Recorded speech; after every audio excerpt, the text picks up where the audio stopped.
Hello, I'm Nathan Judah. I'm here with new co-Wolves reporter extraordinaire, Mr. Joe Edwards. Joe, we heard from Nuno ahead of the big game against Chelsea tomorrow. He's in pretty good spirits. Yeah, I think he's happy to have had this international break, isn't he? To be honest, it's given him time to recharge the batteries. Some of the players time to recharge the batteries as well. And they needed that, didn't they? They did, yeah. And I don't think it was necessarily the physical effects of playing that, kind of Tuesday, Thursday, Sunday, whatever. Yeah. But it was more so the mental effect, I think. And it's switching off from one game and then focusing on the next one. So at least they've had a couple of weeks now to fully kind of set the sights on Chelsea and hopefully get a result tomorrow. Absolutely, and they've been boosted with some decent team news. Yeah, they have. Romain Saiss came back from international duty early from Morocco with some sort of knock, but he's okay, he's going to be involved.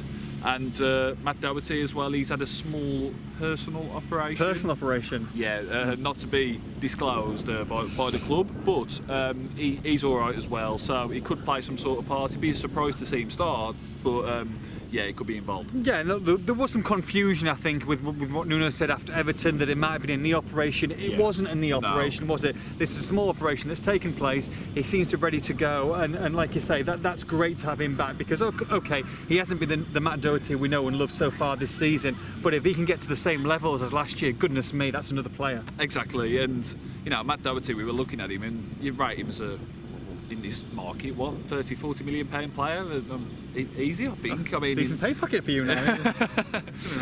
It's good to have him back. Yeah, and he's going to have a fight on his hands to get in the team at the moment, because Traore's been doing very well. So hopefully that competition will bring out the best in Doc. Absolutely, and look, like you say, you brought it on. Traore's done fantastically. I think in the absence of Doc, would you think that Nuno would prefer? If, let's say, they were both absolutely 100% fit, do you think he would still go with Traore, saying he's earned the shirt, he's earned his way into that first team, or would you go with a more slightly defensive-minded Doc against Chelsea, who obviously have got some talent? I think in an ideal world, if he was 100%, I think he may well plump for Doherty, but I think, given how things are, I think it will be Traore's shirt tomorrow. Yeah. I think it's an easier debate on the other side. I think Johnny Castro-Otto has to come back in for sure. After Ruben Vinagra's performance against Everton, which simply wasn't good enough, to be honest. I think he's got an easier decision to make on that side.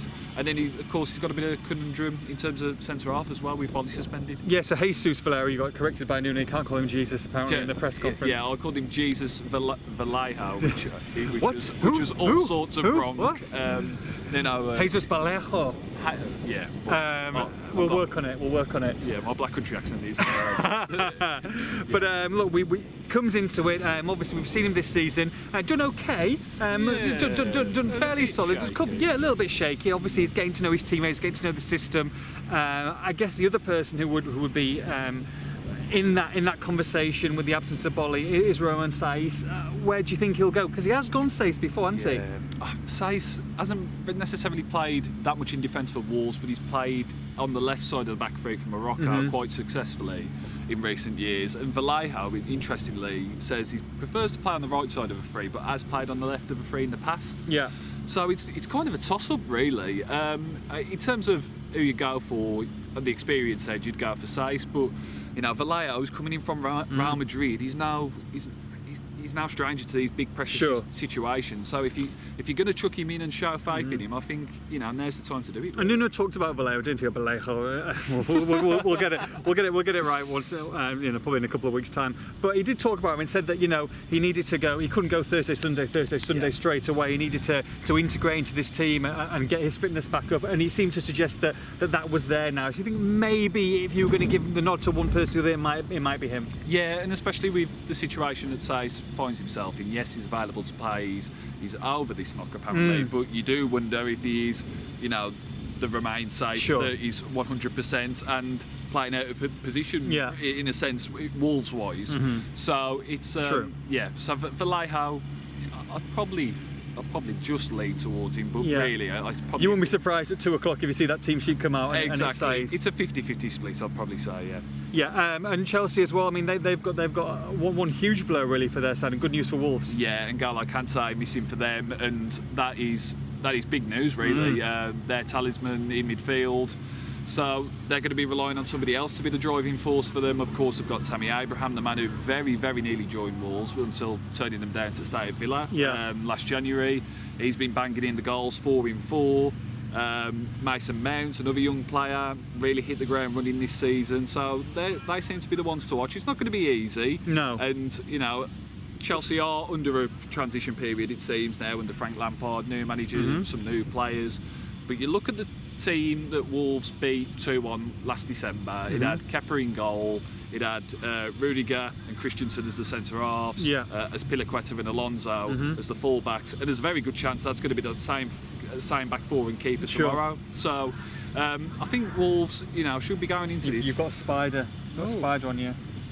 Oh yeah, just a little. There we go. Not quite arachnophobia, but but I think just going into this, I think they should be confident, thinking that they can break the hoodoo, get that first win under the belt. It's not going to be easy, of course, but Molineux, it's going to be a special atmosphere, 130th anniversary. Let's keep that atmosphere going with a win. Yeah, that's right. And look, 3 points from 4 games doesn't sound too clever, but you made that 6 points from 5, and all of a sudden it looks a little bit better, doesn't it? Yeah, and a win over Chelsea to boot. I mean, Wolves had that mantle, didn't they, last season of being the team that gave the top 6 a really tough time. Sure. And they'll want to carry that on. Absolutely. And the big thing for Wolves going into this game, it hasn't been a great start to the season, but they haven't lost at home since January the 2nd. It's 16 unbeaten now at Molineux. And on such a big occasion, celebrating the 130th anniversary of the ground, they're not going to let go of that record easily. So it should be a good game. I think it's going to be 2 teams looking to attack, looking to play on the front foot, and hopefully there'll be some goals, but more for Wolves. Prediction? I think that I think there'll be goals at either end. I'm sneaking, 2-1 Wolves. 2-1. I'm going to say 2-1 as well. It's going to be a cracker. 130th anniversary at Molineux, 3 o'clock kick-off. It's Wolves against Chelsea. For all the build-up on this one, make sure you log on to expressandstar.com.